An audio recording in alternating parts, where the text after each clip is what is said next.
নমস্কার বন্ধুরা, ঘরোয়া রেসিপি কিচেনে আপনাদের স্বাগত জানাই।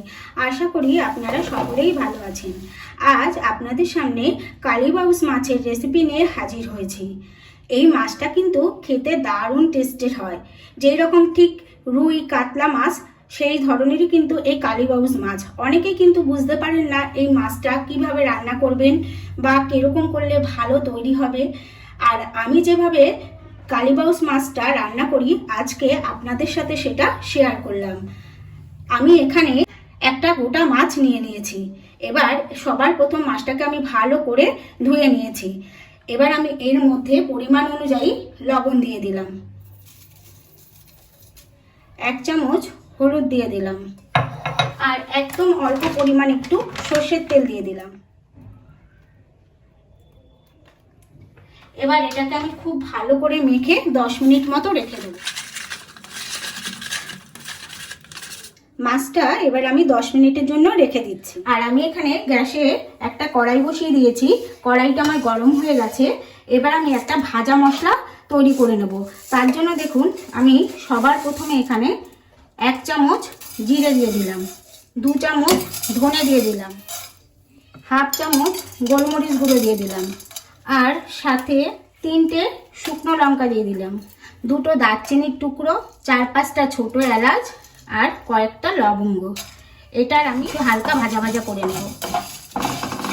বন্ধুরা, আমার মশলাগুলো কিন্তু হালকা ভাজা হয়ে গেছে। এবার আমি নামিয়ে নিচ্ছি। নামিয়ে নিয়ে এটাকে আমি ঠান্ডা করে তারপরে গুঁড়ো করে নেব। আর একটা আমি পেস্ট তৈরি করব, তার জন্য এখানে আমি একটা মিক্সিং জার নিয়ে নিয়েছি। এখানে আমি 2টো টমেটো কেটে নিয়েছি, টমেটো 2টো দিয়ে দিলাম। আর 1 ইঞ্চি মতো আদা স্লাইস করে নিয়েছি, এটাও দিয়ে দিলাম। আর আমি এখানে 4-5টা কাঁচা লঙ্কা নিয়েছি। ঝালটা কিন্তু আপনারা সম্পূর্ণ নিজেদের প্রয়োজন অনুসারে ইউজ করবেন। এবার আমি এটারও একটা পেস্ট তৈরি করে নিচ্ছি। আর দেখুন বন্ধুরা, এই কালবাউস মাছটা আমি ফুলকপি দিয়ে করব। আমি এখানে একটা ফুলকপি নিয়ে নিয়েছি।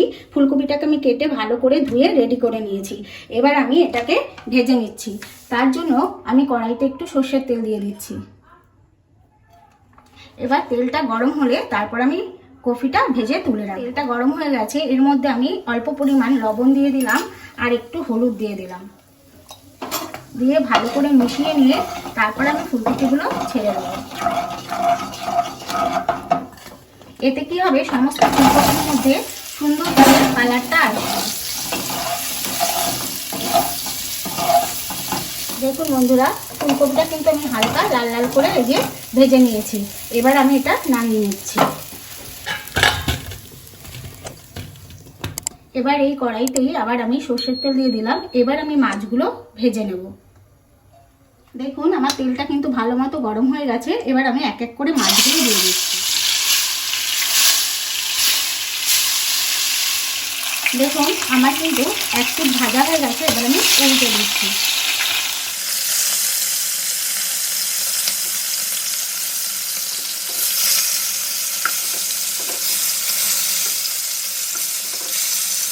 লাল করে আমি সমস্ত মাছগুলো কিন্তু ভেজে তুলে নেব।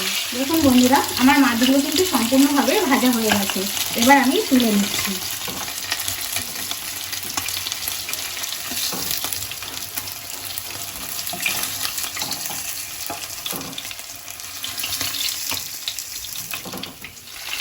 দেখুন বন্ধুরা, বাদবাকি মাছগুলো আমার ভাজা হয়ে গেছে, আমি তুলে নিচ্ছি। এবার এই অবশিষ্ট তেলের মধ্যেই আমি অল্প পরিমাণ গোটা জিরে ফোড়ন দিয়ে দিলাম আর সাথে 2টো শুকনো লঙ্কা। এবার ফোড়নটা রেডি হয়ে গেলে সবার প্রথমে যে আমি আদা লঙ্কা আর টমেটোর পেস্টটা করেছিলাম সেটা দিয়ে দেব। দেখুন ফোড়নটা কিন্তু রেডি হয়ে গেছে। এবার আমি আদা লঙ্কা আর টমেটোর পেস্টটা দিয়ে দিচ্ছি।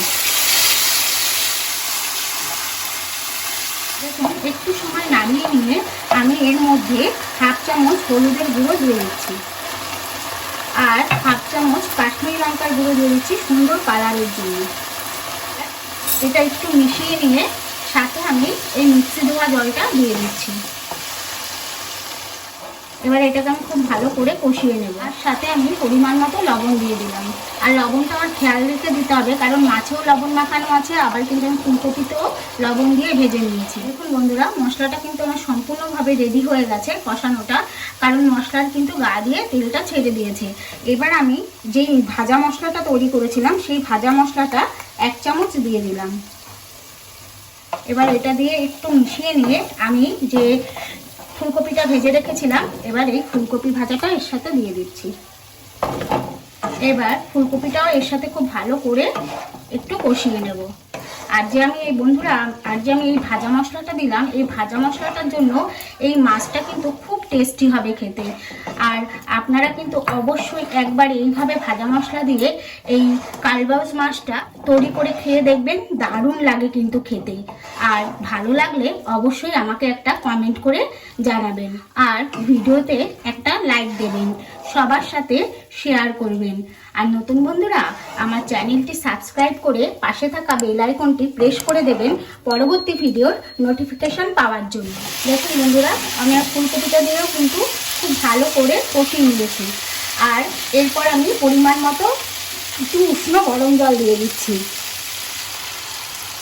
এটা সেদ্ধ হওয়ার মতো জলটা দিতে হবে, যাতে ফুলকপিটাও ভালো করে সেদ্ধ হয়ে যায়। আর আমি কিন্তু এখানে ঝোলটা বেশি ঝোল রাখবো না, একটু গামাখাই রাখবো। এবার ঝোলটা ভালো করে ফুটে উঠলে তারপর আমি মাছগুলো ছেড়ে দেবো। ঝোলটা কিন্তু খুব ভালো করে ফুটে উঠেছে। এবার আমি মাছগুলো দিয়ে দিচ্ছি, দিয়ে ঝোলের সাথে আমি ভালো করে মিশিয়ে দেবো।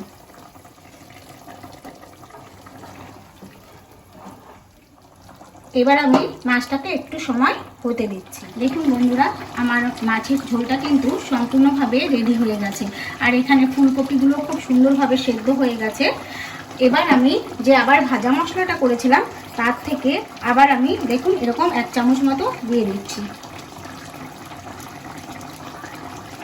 আর সাথে আমি একটু ধনেপাতা কুচি দিয়ে দিচ্ছি।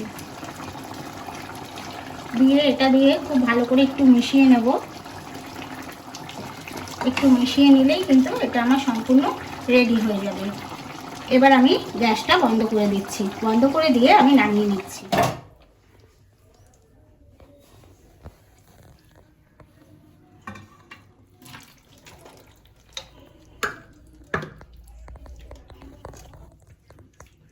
ফুলকপি দিয়ে কালবাউস মাছের রসা আমার কিন্তু পরিবেশনের জন্য রেডি। এবার আমি গার্নিশ করার জন্য উপর থেকে একটু ধনেপাতা কুচি ছিটিয়ে দিচ্ছি।